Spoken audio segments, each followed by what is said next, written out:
खेलता तो रहेगा। लिहाजा मेरे भाइयों, हम अपने बच्चों को बेहतरीन आलिम भी बनाएं। मुफ्ती मुद्दस्सिर साहब के वालिदैन बड़े लायक व फाइक हैं, बड़े खुश नसीब हैं ये कि इन्होंने जहां अपने बच्चे को किसी को मैकेनिक बनाया है, किसी को मिस्त्री बनाया है, तो इन्होंने आखिरत के लिए अपना एक बेटा हाफिज व कारी आलिम व मुफ्ती भी बनाया है, जो खुद भी राह मुस्तकीम पर चल रहा है और दुनिया को राह मुस्तकीम पर चलने की दावत देता है। अगर एक भी दावत कबूल हो गई इनकी, तो इनके लिए भी ज़रिया नजात हो जाएगा और इनके वालिदैन के लिए भी ज़रिया नजात बन जाएगा। हज़रात, आप पहुंचे, आपके उस्ताद ने फरमाया बेटा पढ़ो औज़ु बिल्लाहि मिनश शैतानिर रजीम, तो आपने पढ़ा औज़ु बिल्लाहि मिनश शैतानिर रजीम, फिर आपने पढ़ा बिस्मिल्लाहिर रहमानिर रहीम, आपने पढ़ना शुरू कर दिया अल्हम्दुलिल्लाहि रब्बिल आलमीन इला आखिरी, फिर आपने पढ़ा अलिफ लाम मीम ज़ालिकल किताबु ला रैब फीह इला आखिरी, सयक़ूलु सुफ़हाउ मिनन नासि मा वल्लाहुम अन क़िबलतिहिमुल्लती इला आखिरी, तिलकर रुसुलु फ़द्दलना बअदहुम अला बअद इला आखिरी, लन तनालुल बिर्र हत्ता तुनफ़िक़ू मिम्मा तुहिब्बून। यानी आप पढ़ते चले जा रहे हैं। एक रिवायत के मुताबिक आपने 17 पारे, एक रिवायत के मुताबिक आपने 18 पारे पढ़ दिए। जब आपने 18 पारे पढ़े तो आपके उस्ताद मोहतरम ने कहा था, ए बेटा अब्दुल कादिर ये बताओ तुम पढ़ने के लिए आए हो या पढ़ाने के लिए आए हो, तुम सीखने के लिए आए हो या सिखाने के लिए आए हो, तुम दर्स लेने के लिए आए हो या ये दर्स देने के लिए आए हो। ए बेटा जरा ये बताओ कि तुमने 18 पाले कहा याद कर लिए, तो गौसे आदम की वालदा ने कहा था, ए मेरे उस्ताद मोहतरम मेरी वालदा 18 पारों की हाफिजा है और मेरी वालदा का ये मामूल जिंदगी है कि मेरी माँ रोजाना जब तक 18 पारों को तिलावत नहीं कर लेती उस वक्त तक अपने बिस्तर पर नहीं लेटती थी। मेरी माँ काम भी करती, तिलावत कुरान भी करती। मैंने अपनी माँ के शिकम में तिलावत कुरान सुन सुन के 18 पारों को मैंने हिफ्ज कर लिया है। सुभान अल्लाह, माशाअल्लाह। वाह क्या मर्तबा, ऐ गौस है बाला तेरा, ऊंचे ऊंचों के सरों से कदम आला तेरा। हज़रात, आज हमारे यहाँ दीन का, तालीम का, तालीम दुनिया, तालीम दीन का बहुत फुकदान नजर आ रहा है। आज जो अमीर तबका होता है वो अपने बच्चों को इंग्लिश मीडियम में पढ़ाता है, जो गरीब तबका होता है उसे किसी इमाम या आलिम की दरसगाह में भेजा जाता है। ना तो दुनिया की तालीम बुरी है और ये तो दीन की तालीम है ही अच्छी, मगर दुनिया की तालीम भी बुरी नहीं है।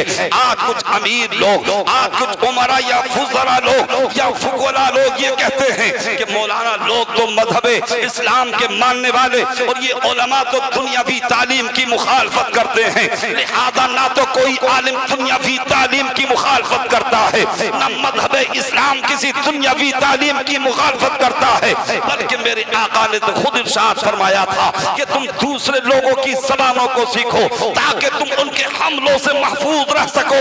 लिहाजा मेरे भाइयों, आज हम जब बीमार होते हैं तो हमें डॉक्टर की जरूरत पड़ती है, हम ये मकान बनाते हैं, हमें इंजीनियर की जरूरत पड़ती है, हम मुकदमा लड़ते हैं, हमें एक फकीर की जरूरत पड़ती है, हम बाहर जाते हैं तो हमें एक टीचर की भी जरूरत होती है। तो अपने बच्चों को डॉक्टर भी बनाओ, अपने बच्चों को इंजीनियर भी बनाओ, अपने बच्चों को टीचर भी बनाओ, अपने बच्चों को वकील भी बनाओ, मगर डॉक्टर ऐसा बनाओ कि तबीबे जिस्मानी से पहले वो तबीबे रूहानी बनता नजर आए।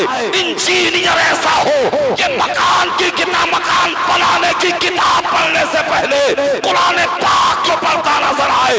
वकील ऐसा हो कि दुनियावी किताब पढ़ने से पहले कलाम इलाही को पढ़ता हुआ नजर आए।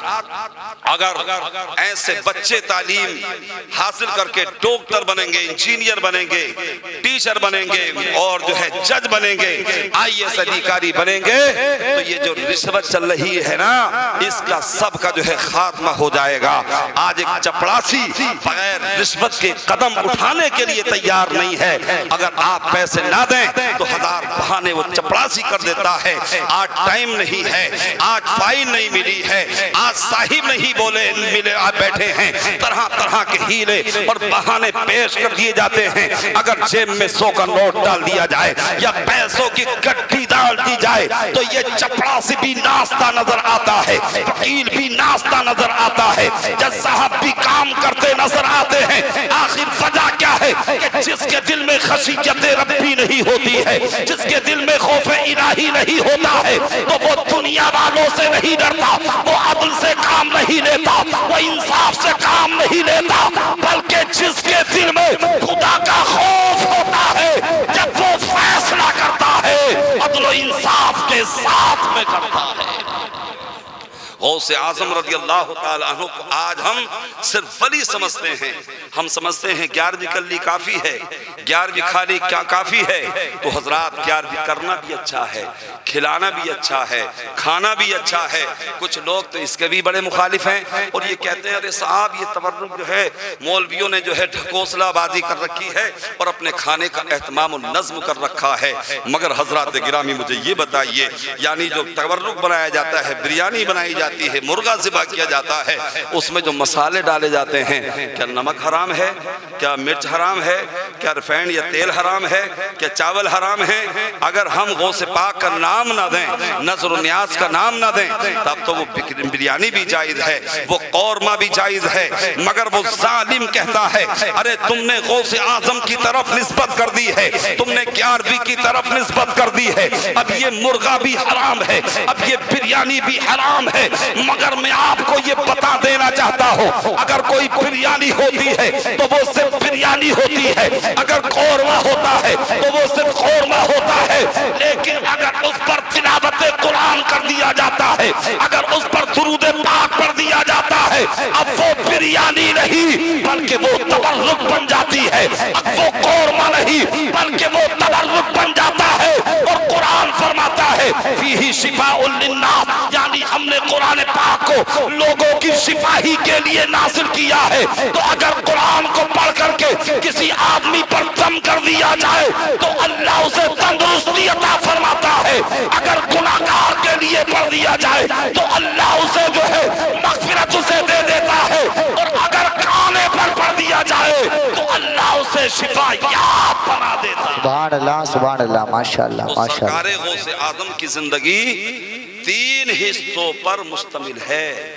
आपने 18 साल तक यानी जीरान में पढ़ा, और जब आपकी वालदा ने ये जब आप हाफिज हो गए, हाफिज कुरान हो गए, और जो निसाब वहाँ के मकातिब में मदरसों में चलता था हजरात गिरामी, तो जब वहाँ तक आपने पढ़ लिया, आगे पढ़ने के लिए और मदारिस ना रहे, तो फिर आपने अपनी वालदा से कहा, वो पूरा वाक़या आपकी जो है निगाह में है, आपके ज़हन दिमाग में है, क़ुलूब व अज़हान में है, वाक़या निगारी करना मकसूद नहीं है। हजरात गिरामी आपकी वालदा ने इजाज़त दी और इजाज़त दे करके फरमाया था, ए मेरे लाल तुमने ऐसा सवाल